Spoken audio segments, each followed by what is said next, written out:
গর্গমুনি যিনি বসুদেবের রাজপুরোহিত তিনি এসছেন নন্দ ভবনে। গর্গ পুরোহিত রাজন যৌদনাংশু মহাতপা, মহান তপস্বী অনেক বড় সাধু গর্গমুনি তিনি এসেছেন। যেই মাত্র আসা নন্দ মহারাজ বলছেন কি সৌভাগ্য, অনেক ভাগ্যের ফলে বৈষ্ণব আসে মেলে। বাড়িতে সাধুর আগমন অল্পভাগ্যে তো হয় না।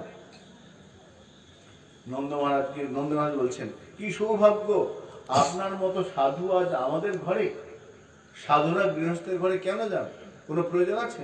কোনো প্রয়োজন নেই, কিন্তু গৃহস্থের ঘরে সাধুরা যান। নন্দ মহারাজ বলছেন আপনার মতো সাধু কিরকম? মহাতপা, অত্যন্ত তপস্বী আপনি। শুধু তাই নয়, আপনি বসুদেবের পুরোহিত বলে কথা, রাজপুরোহিত আপনি। ঘুরতে ঘুরতে আমার ঘরে এসেছেন, কি সৌভাগ্য। মহৎ বিচরণাং নৃণাং গৃহীণাং দিনচেতসাম। মহৎ ব্যক্তিগণ গৃহস্থী বাড়িতে যান। চরিতামৃতে এই কয়ের ব্যাখ্যায় বললেন, মহন্তের স্বভাব এই, তারিতে পামর নিজ কার্য নাই তবু যান পর ঘর। নিজের প্রয়োজন নেই কিন্তু সাধুরা চলে যান গৃহস্থের বাড়িতে। এখন যে কোনো গৃহস্থের বাড়িতে যাবেন নাকি? বড় লোক নিয়ে চলে যেতে হবে না, তা কিনতে নয়। এখানে বলছেন নন্দ মহারাজ বলছেন না, বড় লোক বলে নয়। কার ঘরে যাবেন? গৃহীণাং দিনচেতসাম, সেই সমস্ত গৃহস্থের বাড়িতে যাদের চিত্তটা ভজন করতে করতে দিন বলে মনে হয়েছে, যে মনে করে আমার মতো দুর্ভাগ্যবান কেউ নেই, আমার মতো অধম কেউ নেই, আমি পাপী, এই রকম ভাব যার মধ্যে এসেছে, এমনিতে হবে না, ভজন করতে করতে আসবে। ভজন না করে নিজেকে ছোট বলে মনেই হবে না। যে মনে করছে আমি অধম, আমি কৃপার অযোগ্য, এইরকম গৃহীণাং দিনচেতসাম, যার চিত্তটা দিন হয়ে গেছে, দিনের অধিক দয়া করে ভগবান। ভগবানের কৃপাটা দিনের প্রতি হয়। তাই যেভাবে আমি দিন, তার ঘরেতে সাধুরা যান। নিঃশ্রেয় সায় ভগবান কল্পতে নান্যথা কচিত, যার মধ্যে অহংকার আছে, অভিমান আছে, সেখানে সাধুরা যাবেন না। কারণ আগে থেকে অহংকারে পূর্ণ। যে নিজেকে দিন ভাবতে পেরেছে, নিজেকে ছোট ভাবা খুব কঠিন, কথাটা খুব সোজা। অনেকে মুখস্থ বলে আমি অধম, কৃপা করে আমার, এটা মুখস্থ সবার মুখে শোনে, এগুলো বলতে হয়। দেখালে বাবা কৃপা করবেন, বাবা আশীর্বাদ, বাবা যেন ভজন করতে, এই ভজন করতে পারে কি একদম মুখস্থ, সবাই কমন কথা, সবাই বলতে থাকে, শুনে শুনে বলে। শুধু মুখের কথা নয়, যে অন্তর থেকে ভজন করতে চায়, যার অন্তর থেকে আমি দিন ভাবটা মনে হয়েছে, তিনি গৃহীণাং দিনচেতসাম, তার ঘরেই সাধুর কৃপাটা হয়। গর্গমুনি গিয়েছেন। বসুদেব বলছেন কি, নন্দ মহারাজ বলছেন কি সৌভাগ্য, আপনি যখন এসে পড়েছেন, আমার ছেলের নামকরণটা করে যান। আপনাকে তো পাওয়াই যায় না, এত বড় মহামণি। এখানে বলেছেন সুমহাতপা, শুধু মহাতপস্বী নন, সুমহান তপস্বী। আপনি যখন এসে পড়েছেন গর্গমুনি, আমার ছেলের আপনি নামকরণ করে যান। গর্গমুনি কেন এলেন? ওখানে বলরাম রয়েছেন তো, আছে না, বসুদেবের পুত্র, তাই এসেছেন। নন্দ বলছেন তাহলে বলদেবের জন্য আমার ছেলেটা করে দিই কেন? গর্গমুনি জানেন আমি তো দুজনের নামকরণ করতে এসেছি, কিন্তু নন্দ বলা যাবে না যে কৃষ্ণ তোমার ছেলে নয়, বলা যাবে না।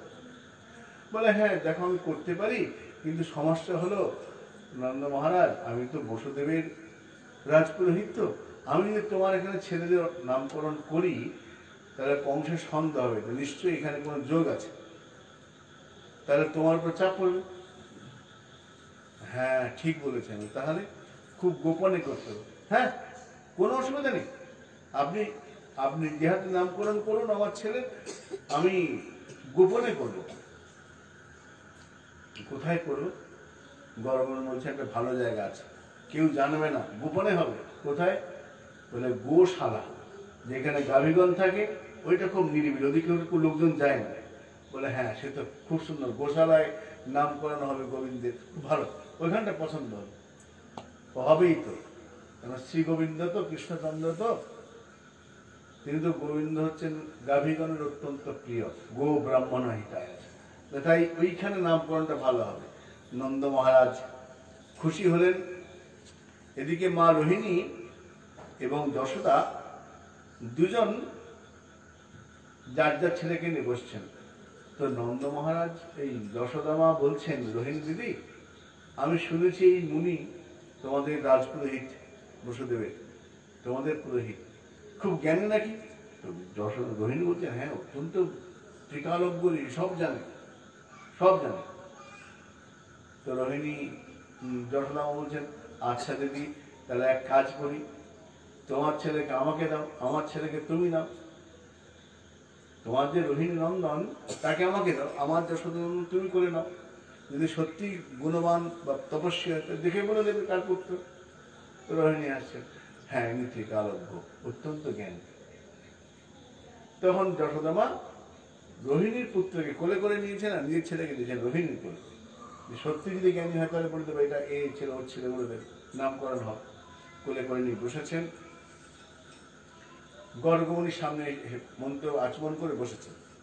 সামনে দুই মা, রোহিণী যশোদা, একে অন্যের ছেলেকে কোলে করে নিয়ে বসেছেন, যার যার ছেলেকে নয়। নিয়ম যার যার ছেলে করে নিয়ে বসা, কিন্তু উল্টো করেছেন। তো গর্গমণি ধ্যানে বসলেন, চোখ বন্ধ, আচমন আসন শুদ্ধি করে ধ্যানে বসেছেন। সেই যে ধ্যানে বসেছেন চোখ আর খুলে না, অনেকক্ষণ হয়ে গেছে। রোহিণী বলছেন, যশোদা বললেন, ও দিদি চোখ খুলছে না কেন? বলে ধ্যান করছে। আরে এতক্ষণ লাগে, চোখ বন্ধ বসেই আছে, বসেই আছে। আরে দিদি মুখটা তো একটু হাঁ হচ্ছে হালকা হালকা, কোনো শরীর খারাপ করেনি তো? বলে না না, দেখো না। কেন? গর্গমণি ধ্যানে দেখছেন রূপ কৃষ্ণ, দেখে একদম মোহিত হয়ে গেছেন, ফিরে আসছেন না। অনেকক্ষণ পরে মনে হল, আরে আমাকে তো নামকরণ করতে এসেছি, নামকরণটা করতে হবে। গর্গমণি তখন রোহিণী যশোদার দিকে তাকিয়ে বলছেন, যশোদা মা, তোমার কোলে যে বসে আছে না, ওটি তোমার নয়, অয়ং হি রোহিণী পুত্র। তোমার কোলে যে বসে আছে ফর্সা মতো, এ তোমার ছেলে নয় মা, এ রোহিণী পুত্র, অয়ং হি রোহিণী পুত্র। দেখতে ভারী সুন্দর। আর তোমার এই যে রোহিণী পুত্র যে রময়ন সহিত গুণই, এর গুণের দ্বারা সকলের মনটা জয় করবে।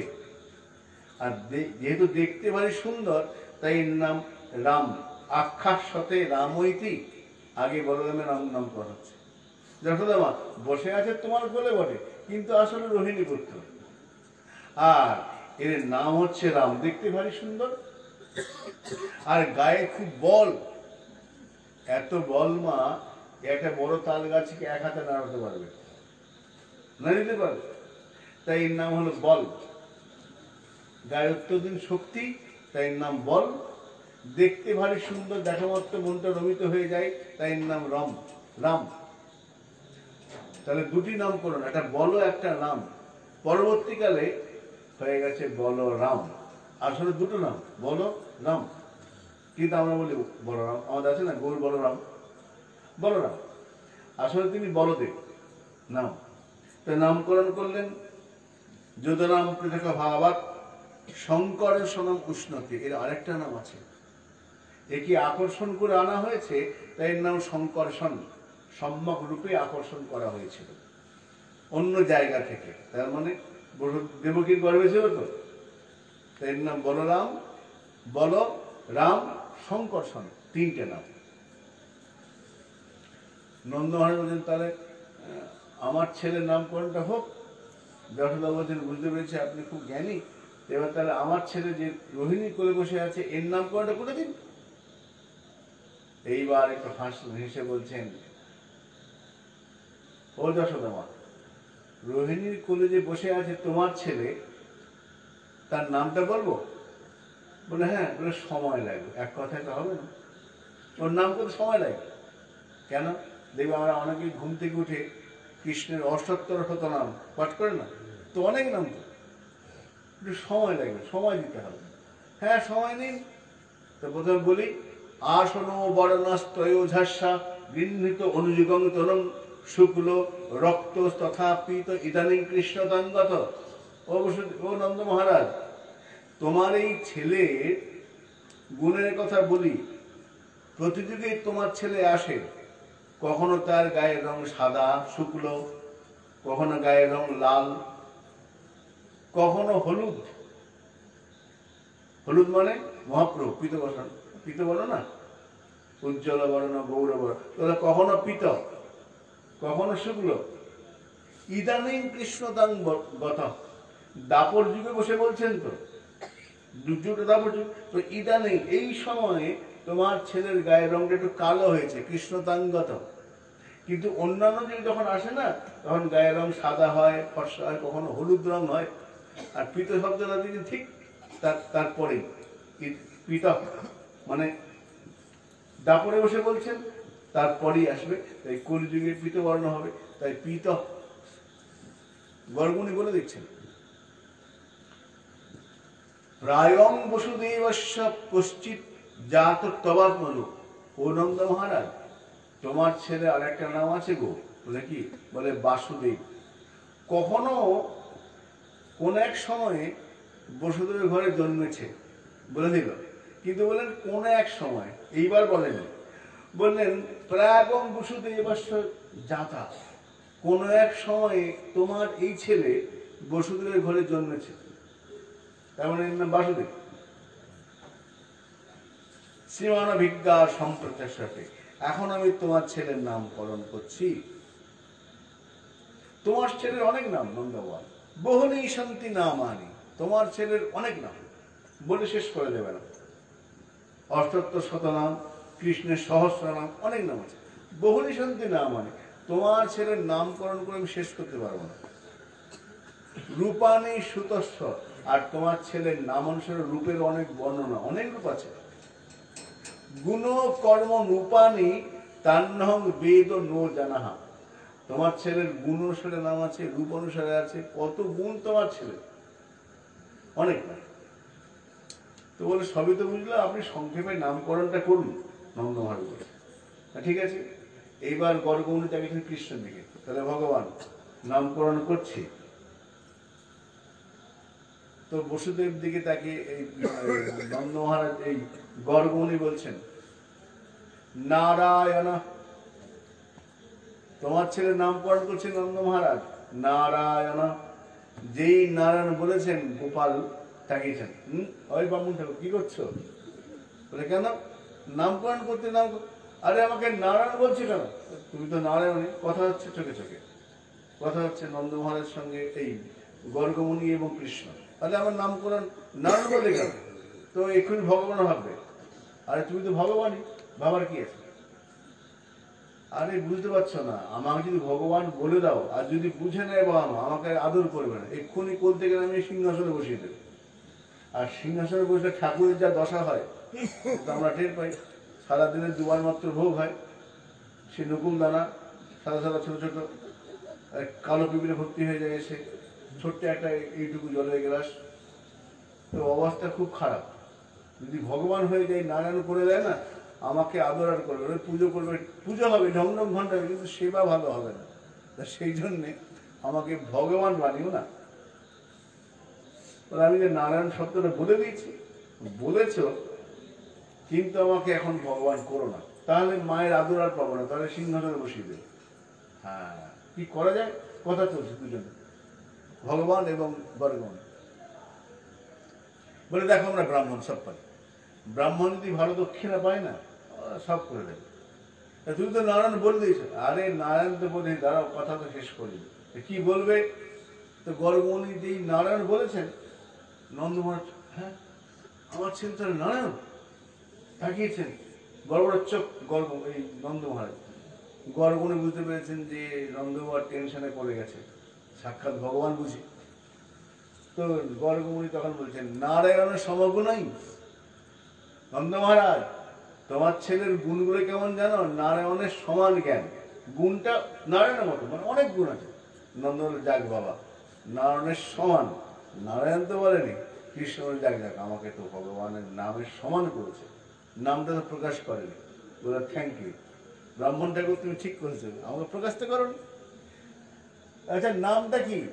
গুণ তো নারায়ণের সমান, নামটা কি? আমাদের কি বলছেন? কৃষ্ণ নাম রাখে গর্গ ধ্যানেতে জানিয়া। নামটা করলো কৃষ্ণ, নারায়ণ, নারায়ণটা গুণ বলেছে। নামটা কি বলে? কৃষ্ণ রাখবেন। কৃষ্ণ নাম রাখে গর্গ ধ্যানেতে জানি। নতুন নামকরণ করলেন না, ধ্যানে দেখলো কি নাম ছিল সেই নামটা বললেন, নতুন নামকরণ করেননি। নামকরণ হলো প্রণাম করলেন, বললেন তস্মাৎ আনন্দ আত্মজয়ং নারায়ণ সমগুণৈ শ্রিয়া কীর্তনভাবেন গোপায়স্য সমাহিতঃ। ও নন্দ মহারাজ, তোমার এই ছেলেকে খুব গোপনে রেখো, সাবধানে রেখো। আমি তোমাকে বলে যাচ্ছি, খুব ভালো ছেলে, গুণে সম্পদের কীর্তিতে পরাক্রমে ভগবানের মতো হবে, নারায়ণের সমান হয়ে যাবে। কিন্তু নন্দ মহারাজ খুব সাবধানে রেখো, সাবধানে রেখো। গোপাল নামকরণ হয়ে গেল।